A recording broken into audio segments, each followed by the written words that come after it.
Steve, welcome to the Arbitration Pitch, and I'm glad to have you. Delighted to be here. Thank you so much. Thank you. Yeah. Steve, you are an arbitration practitioner, and I believe you've been doing this for some years, and I believe something must be working, because to stay in the field for so many years, you must be enjoying it. Kindly tell us about your journey to becoming an arbitration practitioner. Yeah, sure. So I don't think there's anything terribly inventive about my journey, to be honest, but I did a training contract at one of the large law firms in London, not this one because I've moved since then. And when I was travelling around the firm, as it were, as a trainee, this was the area of practice that particularly piqued my interest. Yeah. And I'd say it did that for a couple of reasons. First, I knew that I was kind of a lawyer's lawyer, if I can put it that way. So okay. I was always going to go into some kind of area of practice which involved some real law and arguing points of law and testing points of law rather than something purely transactional. I was also very lucky because the team that I worked in when I was rotating through disputes was a super team, and I loved the people in it, and I did some quite interesting work during that really early phase in my career. So as I was reflecting on where I wanted my career to go post-qualification, it actually became quite an easy choice. Okay. But honestly, I didn't go into the profession with a particular hankering for one thing or another. I just knew I wanted to do something quite sort of technically legal. Okay, interesting. So you find arbitration technically legal? Well, the cases. I mean, every case obviously has a subject matter. So, I mean, I think all types of dispute work obviously involve you needing to be across the law, arguing points of law, with an opponent, with an adjudicative decision-making body, and that sort of debating type structure of practice is something that always appealed to me. So when an arbitration case comes before you, what's the first thing that you think about? Now? Yeah. I tend to start with strategy. Okay. So obviously there's the nuts and bolts of the dispute and whatever it may be about, but I tend to start with wanting to have a real understanding of why the dispute has arisen, and what commercially the client, whether it's claimant, respondent, whatever, is trying to get out of it. Is there a point of principle at stake? Is there some kind of precedent that needs to be established? Right. Does the dispute have an impact on the client's business beyond the dispute itself? And what is it strategically that they're trying to get out of the case? I tend to start with that, and then get into the nuts and bolts of the case to work out what to do with it. Wow, Steve, you're giving us arbitration 101. I think this is a whole book. I mean, if you it's a break separate it down. topic, yeah. I know. Thank you so much for that. So now I just want to find out from you, have you had to deal with a lot of juniors and in the arbitration space, and how has it been raising these people to be the next generation of arbitration practitioners? Right here, right now, it's super easy because we have the most wonderful juniors in our team, some of whom you've met. Yes. And honestly, they just make everything so easy. But look, generally, arbitration, I would say, is,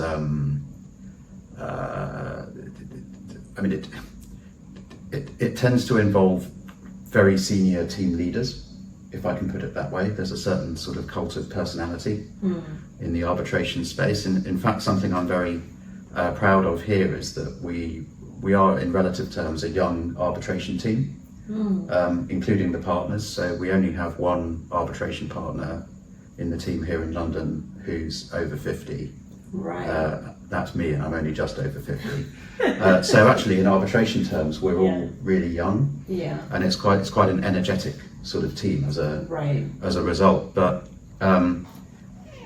nurturing the junior talent is super important, and I think there's also a cultural piece to this, because for me, I feel it's right and proper that the client knows from the very beginning, in fact from the pitch stage, right before you're even appointed, they need to know the team who's going to do their work, not just who is the head of that team or who's the figurehead name that might appear on the file. Right. And we choose to run, and I think it's for the benefit of everyone, a really inclusive way of presenting our team when we pitch to clients. Okay.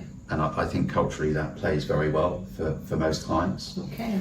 And I think the other key point is making sure that you get the right balance between supervision, but also allowing people to fly, at their own altitude, so to speak. So we positively encourage advocacy at all levels in our team. So, for example, we had a hearing a few months ago on a very large arbitration, about $1 billion in disputes, and the advocacy was shared across all members of the team at all levels of seniority, and everyone has to do that for the first time. Right. Yeah, it's terrifying. Yeah. The first time you do it, but once you've broken your duck and you're off and running, some people then really take to it. Absolutely. You mentioned the first time, and it's interesting you speak about that because everybody's waiting for their first arbitration appointment where they'll be made an arbitrator and they'll charge so much, but how did you get your first appointment and how did you feel about that? So I felt great about it. So for a number of reasons, but I'll try and explain. But my first appointment was on an ICC tribunal over a fairly complicated construction dispute in Africa, in fact. And I was a party nominee, so I was nominated by the claimant. I didn't know that party, obviously. But I had a certain profile in the market that party was from. That's a market where I had a bit of a name at the time for acting for a few clients in that sector in that country. And it's a country in which I had, for example, spoken at numerous events and conferences. And obviously I've never asked them exactly why they nominated me, but I think it's because I had a certain profile in their space. And the seat was not in their country, neither was the governing law their governing law, and neither were either of them anything to do with here, right? So both the governing law and the seat were nothing to do with London or English law. So I think the answer to the question is it was through having a certain network and a certain profile in that particular market. Right. The way it panned out for me as a first appointment was really pleasing. One of the other tribunal members appointed by the ICC ended up being a very senior practitioner who I had actually worked with before in his role as counsel. And then the president was someone neither of us had worked with before, but had a really high profile in the space. So it was also a great person to learn from, and it was a great experience, I have to say. Right. I guess that means that even looking at your hope of becoming an appointed arbitrator, you must have some people skills where you're able to work as a team, because if you're on a tribunal, you don't want to be that arbitrator who's not agreeing with what everybody's saying, right? Well, kind of. Certainly going back to that first case, I was very, very keen to do the best I possibly could, right? I was by far the junior member, if I can put it that way, of that particular tribunal, and it was an ICC case, so I wanted the ICC to have a certain, view of my work, if I can put it that way. Yeah. What we did on that tribunal, and I think how I would want to do it on all tribunals, is we were just very collaborative, right? So we made, obviously, all of our decisions both procedurally and substantively together, but we also worked out where members of the tribunal might have something to add in particular, and what it might make sense for different members of the tribunal to focus on. And I won't bore you with the reasons why this happened, but it became apparent a certain way through that case that it would be optimal for us to witness conference the experts, right? So hot tub the experts. And in particular, when we got to that point, the expert evidence being really key in that case, we worked out how to divide up the the examination of the experts Right. amongst us in a way which we felt would help to progress things in the most appropriate fashion. Right. Not predetermining the result, of course, but I mean procedurally Yeah. advancing things in the right way. But I think all tribunals have slightly different dynamics. Right. That tribunal worked together particularly well, and actually we all brought something slightly different To the to the table. party. Yeah. Yeah. You talked about networking, and I'd just like to find out, because we are in a day and age where there are so many conferences on arbitration. How do you pick and choose which conference to attend, which conference to speak at? So, I mean, here we have a big global arbitration team, so we tend to address that question centrally. So we will think who would be the best ambassadors for the firm at a particular event. That may be people from the country in which the event's being hosted, it may not be. We also try and make sure that we have a fair allocation, if I can put it that way, amongst our practitioners, so that it's not always the same people getting the speaking slots and so on. But I think, leaving aside how we do it here, I think the advice to younger practitioners would be to think carefully about which events are going to add value and will have a rate of return. I mean, there are, as you've said, a lot of arbitration events out there. Some would argue there are too many. So I don't think the target should be attending everything.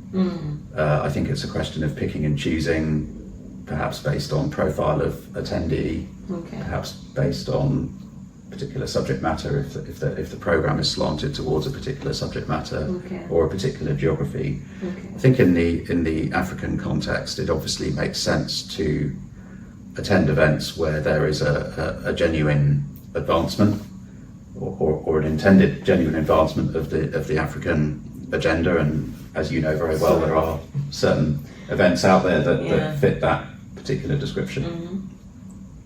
That's great. That's great. As you've moved on to the part where you're speaking to young arbitration practitioners, I'll just move to the last part where we ask you to look in the camera and give us 3 things that you think young upcoming arbitrators should look at, focus on, make sure they get right, so that they are the best at their career.